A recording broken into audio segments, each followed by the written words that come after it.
आपण सोशल मीडियाचा वापर सगळेच करतो, पण या सोशल मीडियाचा वापर करून एखादा धमकी, चुकीचे कमेंट किंवा अपमान करून त्रास देत असेल, तर काय करायचं?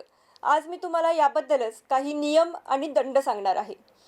उदाहरणार्थ, ऑनलाईन एखादी कमेंट, पोस्ट किंवा ऑफलाईन माध्यमातून जाणून-बुजून एखाद्या व्यक्तीची प्रतिष्ठा म्हणजेच रेप्युटेशन कमी होईल, अशा गोष्टी प्रकाशित करणे, यासाठी शिक्षा असते कलम 500 नुसार आणि या गुन्ह्यासाठी 2 वर्षांपर्यंतची साधी कैद किंवा दंड किंवा दोन्ही शिक्षा होऊ शकतात. भारत सरकारच्या पोर्टलवर ऑनलाईन तक्रार तुम्ही नोंदवू शकता. तुम्ही थेट भारत सरकारच्या अधिकृत सायबर क्राईम रिपोर्टिंग पोर्टल म्हणजेच cybercrime.government.in वर तक्रार नोंदवू शकता.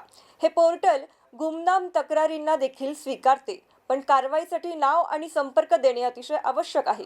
तुम्हाला यापैकी कुठल्याही कलमावर किंवा तक्रारीवर अधिक प्रक्रिया पाहिजे असेल, तर या ठिकाणी कमेंट करा.